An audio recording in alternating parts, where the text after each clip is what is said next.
ಕುಷ್ಟಗಿ ತಾಲೂಕಿನ ತಾವರಕೆರೆ ಪಟ್ಟಣದ ಶ್ರೀ ಲಕ್ಷ್ಮೀ ವೆಂಕಟೇಶ್ವರ ದೇವಸ್ಥಾನದ ಆವರಣದಲ್ಲಿ ಸ್ಫೂರ್ತಿ ಯುವಕರ ಸಂಘ ಹಾಗೂ ಸ್ಫೂರ್ತಿ ಸೌಹಾರ್ದ ಸಹಕಾರಿ ಸಂಘ ನಿಯಮಿತ ಸಂಯುಕ್ತಾಶ್ರಯದಲ್ಲಿ ಅಂತಾರಾಷ್ಟ್ರೀಯ ಮಹಿಳಾ ದಿನಾಚರಣೆ ಮತ್ತು ಯುಗಾದಿ ಹಬ್ಬದ ಹಾಗೂ ಹಿರೇಮಂಗಳೂರಿನ ಕಣ್ಣನವರ ಸಾರಥ್ಯದಲ್ಲಿ ಹರಟೆ ಕಾರ್ಯಕ್ರಮ ಮತ್ತು ಗಂಗಾವತಿ ಪ್ರಾಣೇಶ್ ಅವರಿಂದ ಮಾತಿನ ಮಂಟಪ ಕಾರ್ಯಕ್ರಮ ಗುರುವಾರ ಸಂಜೆ ಅದ್ಧೂರಿಯಾಗಿ ನೆರವೇರಿತು.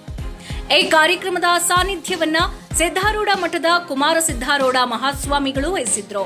ವಿಧಾನಸಭಾ ವಿರೋಧ ಪಕ್ಷದ ಮುಖ್ಯ ಸಚೇತಕ ಹಾಗೂ ಶಾಸಕ ದೊಡ್ಡನಗೌಡ ಪಾಟೀಲ್ ಕಾರ್ಯಕ್ರಮವನ್ನ ಉದ್ಘಾಟಿಸಿ ಮಾತನಾಡಿದರು. ನಮ್ಮೆಲ್ಲರಿಗೂ ಸ್ಫೂರ್ತಿ ತುಂಬುವ ಕೆಲಸ ಮಾಡುತ್ತಿರುವ ಸ್ಫೂರ್ತಿ ಯುವಕ ಸಂಘ ಕಾರ್ಯ ನಿಜಕ್ಕೂ ಶ್ಲಾಘನೀಯ ಎಂದರು.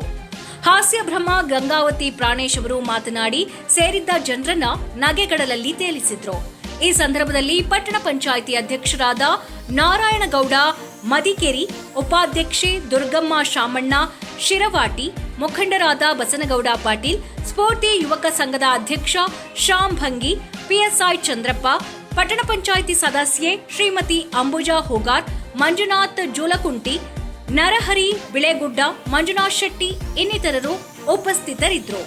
ನಂತರ ಮಾತಿನ ಮಂಟಪ ಕಾರ್ಯಕ್ರಮ ಜರುಗಿತು. ವಿವಿಧ ಗಣ್ಯರಿಗೆ ಈ ವೇದಿಕೆಯಲ್ಲಿ ಸನ್ಮಾನಿಸಿ ಗೌರವಿಸಲಾಯಿತು. ವರದಿ Sharanappa Lainath, Hiremannapura, Chanakya express news bureau, Kushtagi.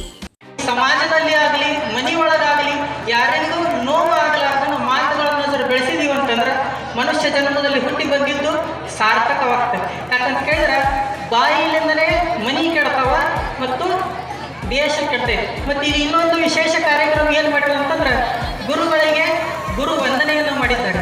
ಯಾಕಂತ ಕೇಳಿದ್ರೆ ಗುರುರ್ ಬ್ರಹ್ಮ ಗುರುರ್ ವಿಷ್ಣು ಗುರುರ್ ದೇವೋ ಮಹೇಶ್ವರ ಗುರು ಸಾಕ್ಷಾತ್ ಪರಬ್ರಹ್ಮ ತಸ್ಮೈ ಶ್ರೀ ಗುರುವೇ ನಮಃ. ಯಾಕಂದ್ರೆ ಈ ಭೂಮಿ ಮೇಲೆ ನಮಗೆ ಕರ್ಕೊಂಡು ಬಂದವರು ಯಾರು? ತಾಯಿ ಹೊಟ್ಟಿಯಲ್ಲ ನಾವು ಹುಟ್ಟಿರ್ತೀವಿ. ಆದ್ರೆ ಈ ಭೂಮಿಯಿಂದ ಸ್ವರ್ಗಕ್ಕೆ ಹೋಗೋದಾಗಿತ್ತಂದ್ರೆ ಅದು ದಾರಿ ತೋರಿಸೋರು ಯಾರಂತ ಕೇಳಿದ್ರೆ ಸದ್ಗುರುನಾಥ. ಅದು ಶಾಲೆಯ ಜೀವನದಲ್ಲೇ ಆಗಲಿ ನಮ್ಮದು ಶಾಸ್ತ್ರೋಕ್ತದ ಜೀವನದಾಗಲಿ ಗುರುನೇ ಮುಖ್ಯ ಅಂತಕ್ಕಂಥ ಮಾತು ಪ್ರಥಮ ಸ್ಥಾನ ಇಲ್ಲಿ ಯಾರಿಗೂ ಕೊಟ್ಟರು ಅಂತ ಕೇಳಿದ್ರೆ ಗುರುಗಳಿಗೂ ಕೊಟ್ಟಾರ. ಅಂಥ ಕೆಲಸ ಯಾರು ಮಾಡ್ತಾರೆ ಅಂತ ಕೇಳಿದ್ರೆ ಈ ನಮ್ಮ